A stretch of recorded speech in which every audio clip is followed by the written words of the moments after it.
fucking hate QuickTime minigames!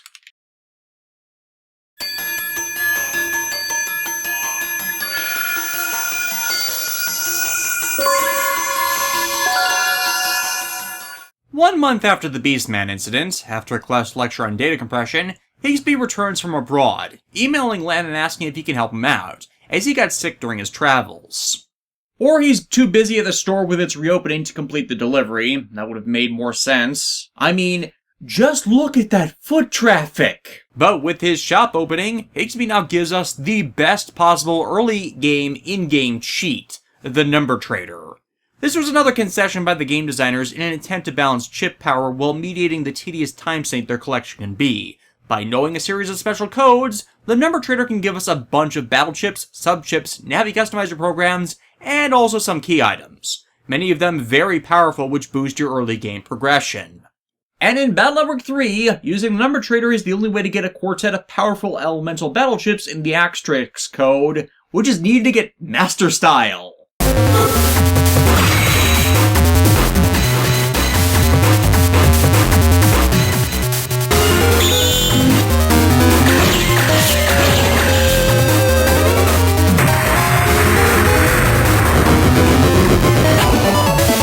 And as I've said, Master Style and its Battle Network 6 variant Master Cross are my favorite program advance. The reason for that is the first time I played it, I found these codes, used these codes, then used the hell out of this advance as my win button.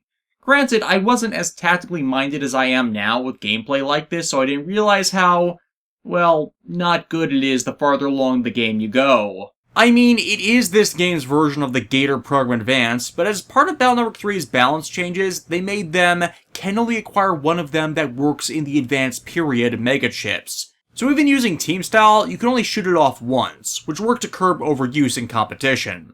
The strategy most people then used was a spamming of Double Hero, which in this game, as I mentioned, is also a Program Advance locked up until you've beaten the game. Not helped that the 4 chips chosen, Salamander, Fountain, Bolt, and Gaia Blade, while powerful in their own right, can only be used under circumstances where your style change matches their elements, and have the right type of field. Specifically, ones that have either broken panels or holes or objects, meaning outside of this advance, they are mostly worthless without heavy specialization, which is usually a bad thing for advanced making chips, as if you don't go for the advance, they're dead weight. I still used Master Style as a win button early on until I can get the chips to build a better folder, but at the very least it reduced it from a spam it down into a last resort if I'm low on chips option. Though there is one oddity that pops up from the Number Trader. One of the codes gives you Mr. Famous's wristband, which you will not know what the hell it is for. In fact, it took me until I was writing this part of the review in 2017 to learn what it did. Having that key item massively improves the power of the Punk.exe Navi chip, Punk being famous as Navi in this game, based on the Mega Man killer from the original timeline. But the problem was the Punk Navi chip was only given out as a promotion to tournament participants in Japan. Before the Virtual Console release of the game, there was no legal way to get one for the English version, unless you cheat completed your chip library. Again, this is why players of these games don't stigmatize using the Game Shark to give you all the battle chips. Though while I'm mentioning things you can't get without a cheat device, the other promotional chip for this game, Bass GS, can murder most bosses with a single attack, but that can just make the game boring to have a one-punch win button. A tune I admittedly completely reversed when it came to the Twin Leaders and Lord of Chaos promotional chips 2 games later, but that's Battle Network 5 for you. But finding Famous only happens within the black, aka blue version of the game though. In the original release in white, Mr. Famous was absent, this update beginning his trend of recurring cameos in the series. Why they did this has to do with the whims of Keiji Inafune, as according to the Mega Man Official Complete Works, which I finally got the English copy of when it recently re-released in hardcover, Inafune loves Punk, so much they personally redesigned him for the .exe verse. And it was his influence that got him and Famous added into this game when they went in to add new content. But again, it's why the white version sucks. And as a credit to his mainline counterpart, Punk.exe is not an easy fight at this point in the game with his tactics. Punk balling himself up like the Walter Gundam from G Gundam, and mowing us down as a solid defensive spiked ball of death, or attacking from extreme range with his right arm shot out as a giant mace, while he converts his shoulder guards into actual shields. As far as boss designs, abilities, and tactics go, Punk is a literal beast.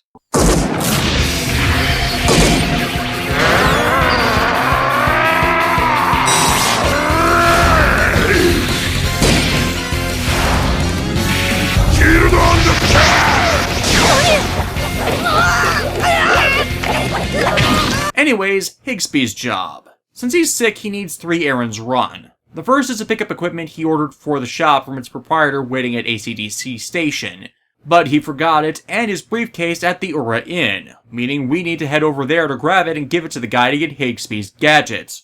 The second task has you shake down a customer who's late on his payments, as if you're a real-life gangster. Don't feel bad though, you do it to a heel Navi. The third task is to deliver a Raton chip to a Navi in Scilab 2, after which Higsby rewards us with a Snake R chip. Actually, the snake chips end up being dead useful in a post-game battle chip folder. The next preliminary round for the N1 opens at Scilab Square, and involves playing along with this actor Navi and trading her a longsword E, which is easily obtained from the Scilab sorties. In exchange, the actress gives you a pass that will allow you access to Yuka's cyberspace. The official here hacks our battle chip folder, replacing it with the preliminary folder, and tasking us to fight 5 people dressed like net Navis in the real world. And people doing that in this series is always surreal after you become inundated with the dimensional area plot devices of the anime.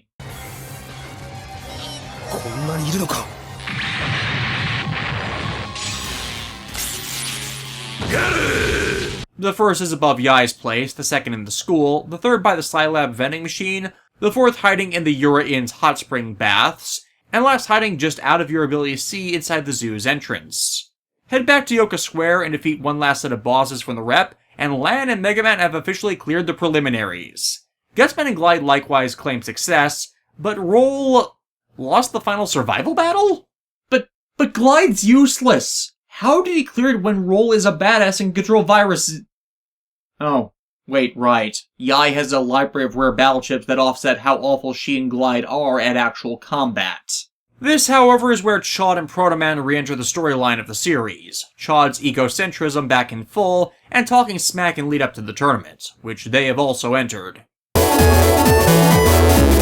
You're the same age! They've apparently been training for this for a while, and as a result, their arrogance is through the roof and their assumed superiority, his attitude riling Lan up severely. As everyone departs, however, Mail asks Lan if he could come help her out tomorrow, as her family's getting a new appliance that needs installing, which the following day is revealed to be a washing machine? Really? Really? Really? And apparently this is such an event that Miss Mari and Higsby also come over to see it in action. You know, when I still lived with my parents and was first writing the script, I intended to just stare at my washing machine before asking what was so exciting. Now that I live in an apartment, though, I wish I had a washing machine. What, between me and my roommates, my cooking materials can get really greasy. I'm the one that actually owns all the pots, pans, dishware, and utensils. Lan surprisingly shares my lack of enthusiasm, but this was back when he was more casual snarker instead of characterized as a brain-dead idiot.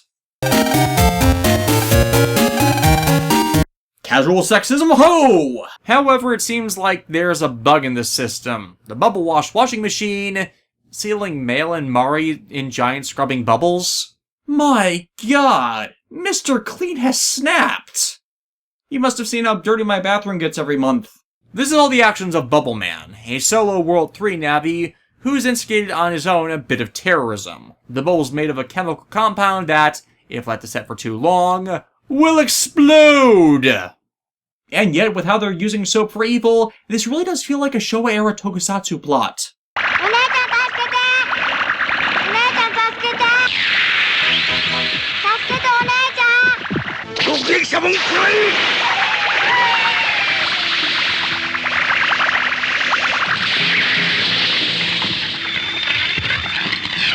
Here's the thing, though. I hate Bubble Man. Everybody hates Bubble Man. Not just for what he does in this arc, but even trying to fight him is a tedious pain. We hate him so much that the anime actually gained a lot of points with players due to all the punishment they put him through. Though some people consider him the Waspinator of the series and how his suffering became the entire appeal of the character after how much we came to despise him in the game. As the Navi is one of those who thinks he's clever and cunning, but is in fact a cowardly wuss pulling all of these stupid diversionary tactics because he can't actually fight literally anything fairly. Shown with the aforementioned aggravation of you only encountering his V3 ghost data by being at critical health. He legitimately is that arrogant to think himself the top dog, but he only attacks those who are weak and helpless, having intentionally chosen those who he's trapped in these bubbles for their seeming helplessness, and others as well in this coordinated attack. Say what you will of literally any other antagonist in these games that I can remember, some of the later games, it's been a few years since I played them, but they do not do this! They either go for legitimate military tactical targets related to their goal, the chaos they sow as a diversion, or they don't discriminate who's intended to be harmed. Though credit where it is due to the anime screenwriter Kenichi Araki, whenever he'd have Bubbleman appear, nearly every time he would end up getting the catharsis we wanted to beat out of this guy. Male's little freak out and beast, plus I lampshaded in an earlier review, I think of his karma swinging right back on the guy. Part of the frustration with Bubbleman is simply how long this part of the game stretches on. First, having to chase the bastard to the Yoka area, only to learn he's jumped across these narrow stretches of the net. I've mentioned before the Battle Network cyberworld becoming more like a maze. Yeah, this was a bad decision on their part. To pass these narrow bridges, you need to install a Navi customizer program called Press, which shrinks Megaman to walk across them, meaning you lose space in your customizer and need to change and then reset it back to how you want it every time you need to cross one of these regions. It's irritating, and thankfully not done like this again. And that's not even the worst of it, as after you log out to grab a copy of the compression program from Scilab, you find out that it won't work in the Navi customizer as the program is not designed for net Navis. Hey, if Navis couldn't compress themselves to fit across these paths, then why are they an integral part of the cyberworld everyone would need to traverse? Multiple regions are locked out by these damn things commercial and business Navis would need to pass through. And Yuichiro sent mail earlier that he had to leave town on an emergency business trip, so on top of that, we're out of our ace programming scientist.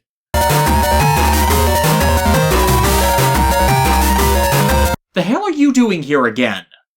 I've not been mentioning it thus far, but this odd blonde dude has been appearing intermittently in the game up until now. This being the point he actually does something, and modifies the program so Megaman can run it. Who is he? Dr. Cossack. Yes, that Dr. Cossack. More on that later. So now we need to go all the way back to where we saw Bubbleman before, only for him to put up a bubble barrier barricading him in, and give its key, a pin, to 3 subordinates you have to chase all across the damn network. Why couldn't you have just built us a boss area? Like, a given Navi's boss area would have been far less tedious. The only high point of this is early in the chase. This is the point where this story automatically triggers your first style change, before allowing us to finally head back to where Bubbleman stashed himself. I presume they gave it to us here with which to translate our growing bloodlust and murdering Suds Mackenzie. And due to how I took an hour to grind battleships with a certain playstyle to encourage a certain style to drop, boy am I going to have fun inflicting pain to Bubbleman with an... infection! Let's game! Back to game!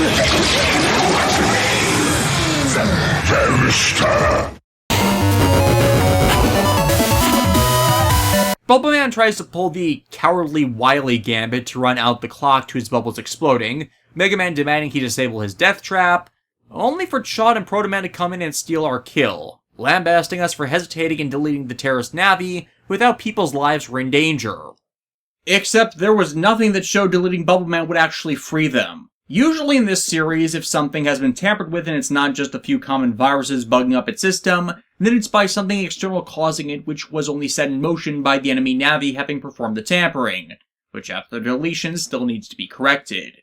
The only one I can think of where that wasn't the case thus far was Freezeman, and only because the ice he formed in the cyberworld was controlled by his will, which vanished upon his deletion. And that's not applicable here as Bubbleman was remote controlling them through a preset command routine in the programming of each device that would need to be changed to cancel it as the program's already running an existing command. If anything, this shows Chad and Protoman's abnormal recklessness in just eliminating a threat without making sure they actually need the one they're deleting to get rid of it. Hell, remember the last game as well, where Quickman had the condition where if he was deleted, he'd trigger a bomb explosion? That could easily have happened here as well. So, yeah, the condemnation rings hollow.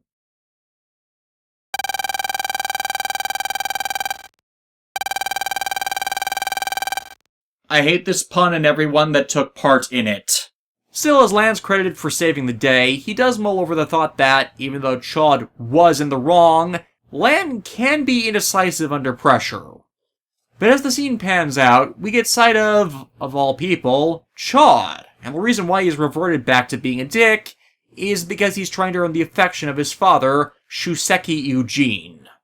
Though again, since the games messed up their execution of Chod's name in their localization of it by making his surname his first name and his first name his surname, despite everyone still referring to him by a transliteration of his given name, many think he should have been named Souseki Chod in the English version of things. Then again, I don't exactly have the room to critique this, since I accidentally said Chod's name was Chod Blaze in the first Battle Network review, simply because, again, I was referring to the anime as much in this. The renames can get kind of weird here. But yeah, this scene is where we see Chod at his absolute most vulnerable. As in lead into the N1 beginning, Chod promises his dad he'll win, as an incentive to even get his dad to even come watch him, despite their company sponsoring the tournament. And all along, Souseki is dismissive to even his existence. As is more expanded upon in the anime, yeah, his father's kind of a jackass. A strict, negligent man who expects nothing less than perfection from Chod, even though those demands for excellence are crushing him and hindering his development. Much of his arrogance coming from a deluded sense of superiority his dad is shoving onto him, even though everything he's done does not even meet the man's lowest standards. As is learned later in the game, he trains and studies over half the time he is awake, and it is never enough for the elder man. Chod is starving for praise and affection, and only gets it from those that don't really matter to him. His work with the officials is another way he's tried to gain that. In a way, it deepens the contrast between him and Lan, who's grown up in a nurturing environment which has allowed his natural aptitude to flourish alongside his brother, while Chod's only kept up by relying solely upon himself. Him seeking the quickest, most ruthless solution to shortcut him to his desired goal, and that's all he knows, and that's all his father has ever taught him. Only reinforced when Lan later informs Yuichiro of him competing and for the scientist father to be fully supportive and rooting for him right in front of Chod. Hell, he shows encouragement for Chod as well in a way his father never has. So some of his barbs are now informed as both a sense of envy and a bitter rejection of something he's never had. And it also informs his overreaction for the last game, where he went psycho on Lan for his perceived betrayal as well. After the life virus incidents and the thing with the bomb at the dam, it might have been Chod shocked that someone he may have come to trust and respect seemed in the moment to have betrayed him and lashing out. And now that he has a chance to actually prove to his father his ability, so he may have even a single kind word from the man, it makes sense why he's backslid. So much character complexity and depth given within a single scene. I love it. It's among the reasons why Battle Network 3 is thought of so highly. And as a result, this all leaves Chod as sort of a Seto Kaiba-like character in the end, only instead of a deep-seated bitterness and jaded perception of the world, at having his talent abused and a younger brother being what ties him to a better, more compassionate nature, all he has is Proto-Man, who he's been conditioned to think of as nothing but a thing, and has yet to give up on the jackass father figure or really be broken of these flawed ideologies. And thus, he's more douchey than the character that seemed to exist to be lectured at out of context to his actual motivations half the time. The tournament eve opens with Lan trying to track down his friends, all of them busy, to be part of an event advertising the competitors on the beach net, giving us access to the next net area attached to the beach, only for a bunch of net battle fanatics to break out into a riotous frenzy. I'd call that insane, but I've seen what the lunatics obsessed with football do. Both American and European. In putting down the overzealous, Proto-Man once more makes an appearance swatting the Navis who's held hostage some bystanders, and upstaging Mega Man's rescue of them in doing so as Chod's so high-strung about this all going right. That, however, is not in the cards, Wily telling his operative to begin the festivities. My god! They remembered Lan's birthday! At this point, to prepare myself, I do a bunch of side quests. Like the official missions last game, they're accessed from a jobs board, This one in front of Yuichiro's office, with which you get battle chips and power-ups after doing stuff for people, at least once you find them. And unlike last game, one of the completion flags for post-game content requires you to have cleared them all. After you access Scilab, they become available at the beginning of each chapter, with the last 3 not popping until you get the game clear flag. You can save doing them until then, as long as you don't mind losing out on memory expansions. If you want to keep it to the essentials, until then, just do jobs 3, 4, 6, 16, 18, and 22 as they become available. And speaking of upgrades, now that you have access to Marine Harbor, you can buy the mod tools, which allow you to augment the Navi customizer even further with special codes, either fixing Navi customizer color program coding errors, or giving free bonuses without the customizer block, and this is needed later on. Anyways, to begin the N1, we head down to the DNN TV station's headquarters. The hell? Sentai references everywhere. In the lobby is Tora and his Navi Kingman, who is a jerk, but his Navi's a decent challenge. Kingman hides behind pawn and knight pieces, each of which attack you when you move in front of them, but aren't easy in any way to destroy, and worse, they regenerate. Kingman's one of those enemies that relying on sword chips will lead you to being screwed over, as he's always to the back row and you can't steal his field due to the pawns. We're dragged up on stage, where Tsuneyama introduces us as being part of the 4th bracket of competitors, directing us to the boat just outside for transport to the final prelim rounds on Hades Island. I call foul, there's a suspicious lack of James Woods in this game. On the island, we're locked into a net console which forcibly changes our folder, again, and forces us to hunt down data again in the locked-off region. And the only reason we clear this round is no other net Navi here has the press program. Again, why would you design a system like this? Gotta say, that difficulty spike certainly pulled the floor out from under the competition. Damn it, that was funny! The second round has us choose a door to face another competitor on an elemental field, and sadly I didn't choose the aquatic one for my elect style. Doesn't matter much. We're getting a rematch from the Sassy Tamako and Metal Man. Hard battle though, due to the folder override. Though, speaking of folders, to progress into the next round, you need to then acquire a new preliminary folder from provided NPCs within 3 minutes. The absolute best one given by this kid at the top of the island. But to get it, you need to answer his quiz questions. With it, our next match is with Dex and Gutsman. And despite this being a locked folder, the one we got from the kid has a wealth of program advances and debilitating chips. And with that, we once more banish our opponents to the depths of Hades.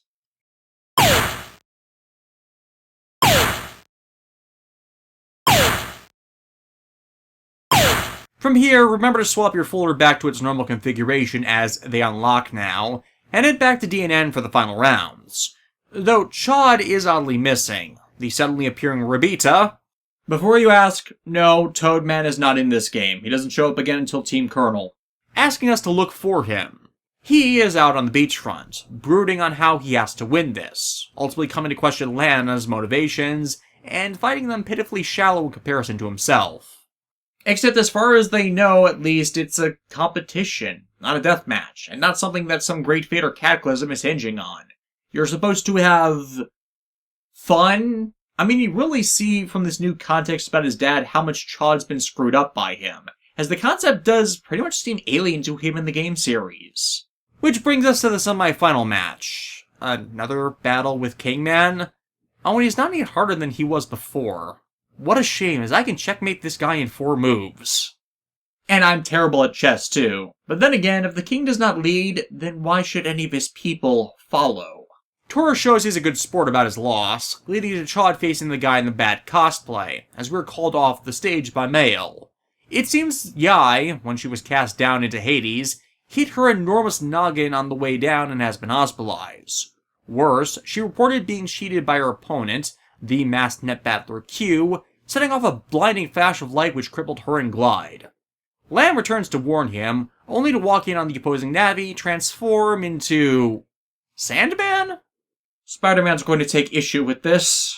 Actually, this is Desert Man. His operator chastising him for this, as it's not very sporting or ratings grabbing, both of which are clues which give away that this guy in bad cosplay is in fact Tsuneyama. Hey, wait a damn minute. Tsuneyama was on a stage at the same time as this guy earlier. What the hell? They try the blinding trick, but Chad and Proto-Man, surprisingly as it seems like it'd be an esoteric strategy in a net-run society, have trained themselves in blind fighting. This surprising him so much that Tsuneyama reveals he is in fact a World 3 agent. And before I can complain about how dumb this reveal is, the game does it for me. It's kind of why I think it's the best written of all of them. It's self-aware. His reasoning is, by beating the world's greatest net battlers, it asserts the superiority over the expected countermeasures against their forces. Despite them consistently getting their asses handed to them by two 10-year... wait, no, they're 11 now... kids.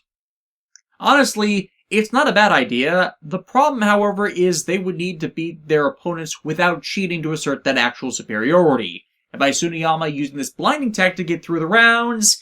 yeah, if you're not playing fair, you're not really showing yourself as superior. Though Tsuneyama does have a backup plan, having taken hostage Chod's father, through the cover of being the N1's producer, giving him the uncontested access to him. Tsuneyama changing the battle venue to put Souseki more properly in front row center. Though we get an online here about the family company that doesn't make much sense due to the name localization. Souseki's company called IPC. Short for Ijuin PET Company, the developers of most PET models seen throughout the series. Due to how they changed Chod's name in the dub to Chod Blaze, again, apologies for my screw-up there in the Battle Network 1 review, they just renamed it Blaze Corp. But here, they keep the proper name of the company, but now that I doesn't stand for anything intelligible, as Ijuin was changed to Eugene, because the localizers assumed that was what his first name was instead of his surname. Anyways, with a hostage, Tsuneyama demands Proto-Man from Chad, likely thinking a Navi like Proto-Man would do well in serving World 3, and without a Navi with his impressive specs, Chad would be crippled. I don't know, Chad did a pretty damn good job with just the bell chip gate when Proto-Man went Darkloid in Access.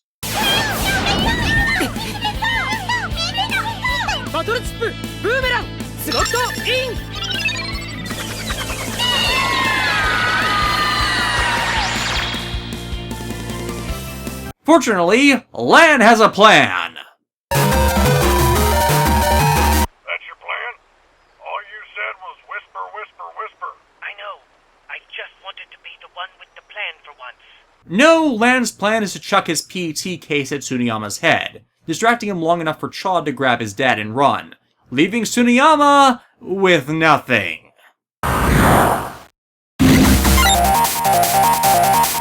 Wait, right.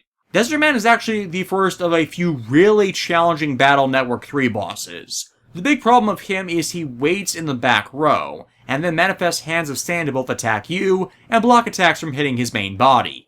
While you can destroy the hands, it takes a lot of damage to do so.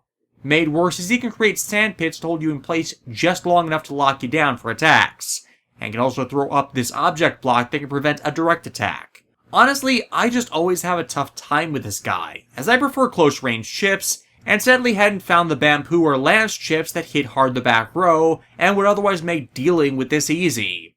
With Desert Man down, Tsuneyama tries to run, but Chad catches him at the door, resulting in the N1 being cancelled, and Chad still not getting any kind words from his old man as he didn't win the competition, with it likewise leaving the rivalry between Lan and Chad on who's better unsettled. We get a cutaway to Wily, nonplussed at Tsuneyama's loss, as he wasn't taking part in the bigger plan anyways. And their next agent is already on the job, said agent being a young woman named Annetta. And I actually prefer the characterization of her seen in Axis onwards of the anime, mainly because she got more screen time and her interplay/alluded romance with Chad in that iteration made for a very entertaining subplot, adorable pairing, and deeper character.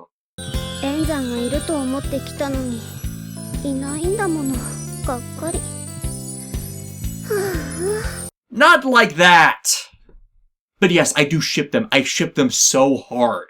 It's kind of my thing with their anime. They tend to use the cast better in regards to their long-term character interactions and relationships because its runtime for story was longer than the games themselves. In the anime, her related Navi Plant Man is a Darkloid unrelated to Annetta herself, but she ends up being manipulated to helping the Darkloids and their parent crime syndicate Nebula as part of a plan to try and take out Chod. Due to Chod and Protoman's unintentional role in causing the deletion of Annetta's original partner Navi before the series events, which is similar to her game counterpart where she is also being manipulated by Wily into furthering his own schemes by lying to her about his goals. With the difference between the two naturally being that game Annetta is an outright sociopath and environmental terrorist. Oh joy, yet another hypocrite. I am really getting sick about ranting about the same damn thing about these idiots, as it always works out the same way when it comes to environmental terrorists in that their extreme actions and plans always cause more pollution or damage to the ecosystem they want to save than those they intend to harm by their actions.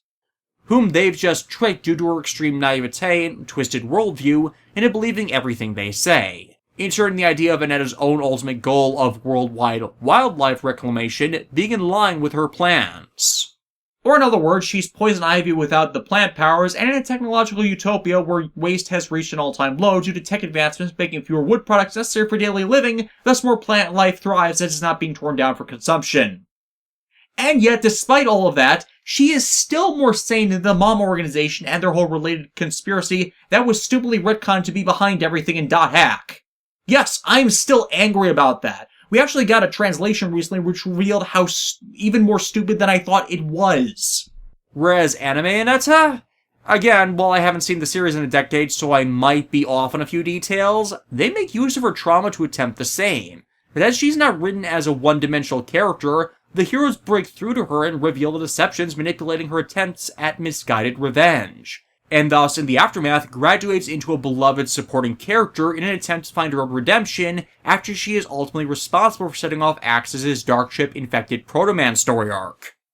And as such, she comes off as a far more empathetic and thus sympathetic individual than someone that is facilitating the very environmental devastation and resource wasting she says she wants to reduce, and the arc in the game she's part of further shows this dichotomy and hypocrisy.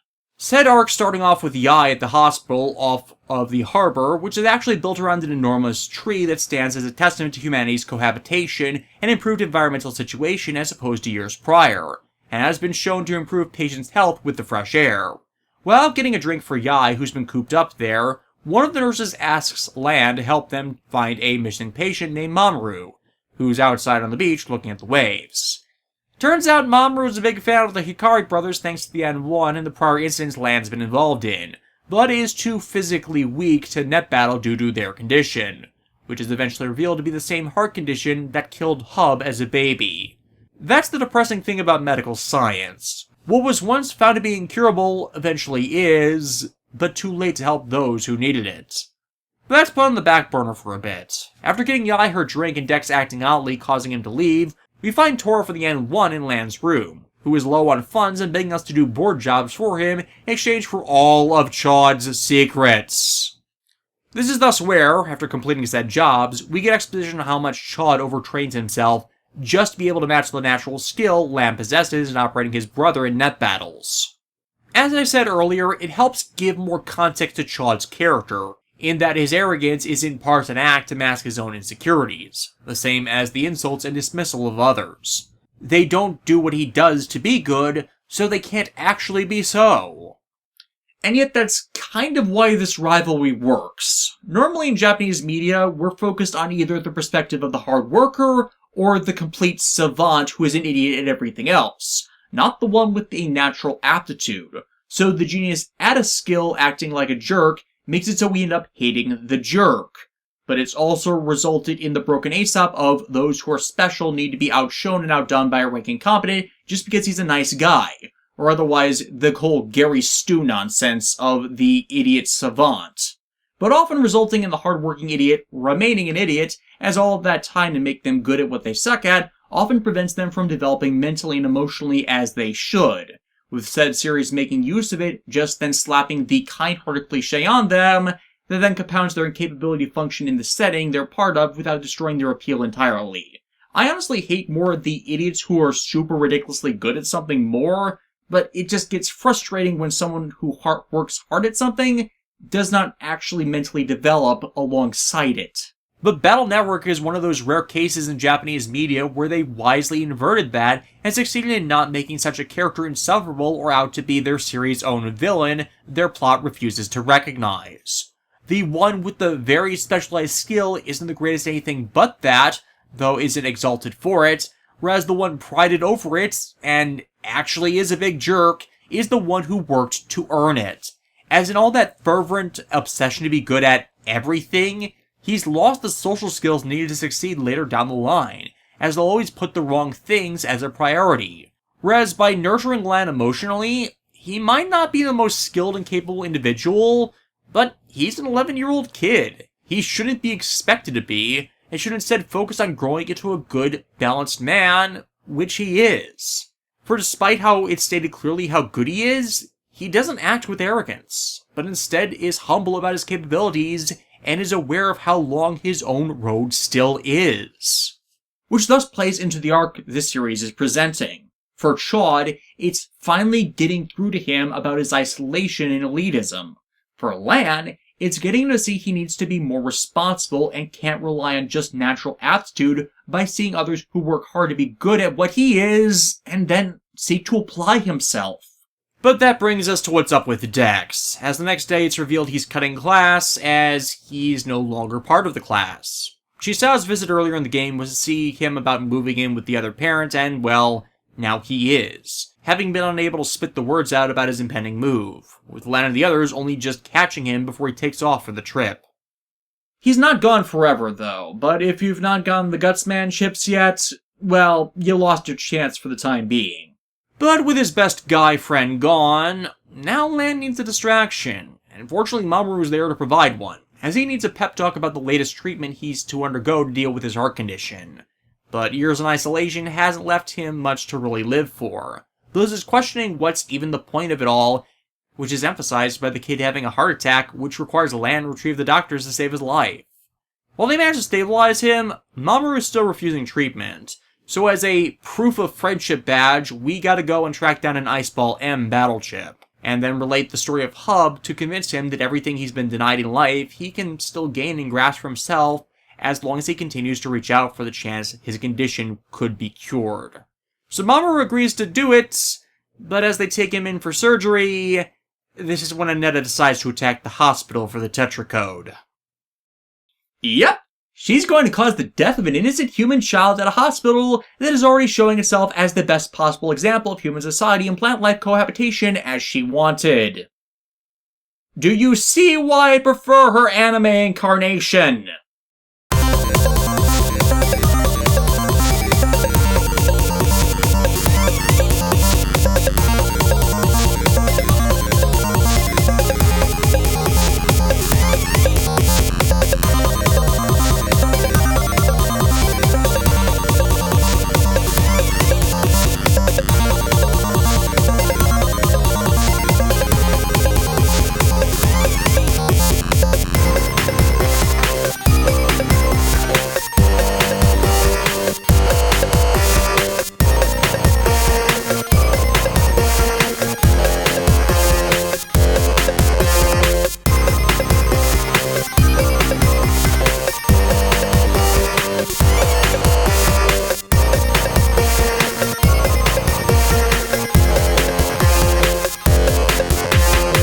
As I've said, Master Style and its Battle Network 6 variant Master Cross are my favorite program advance. The reason for that is the first time I played it, I found it...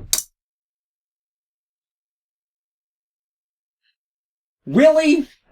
Really?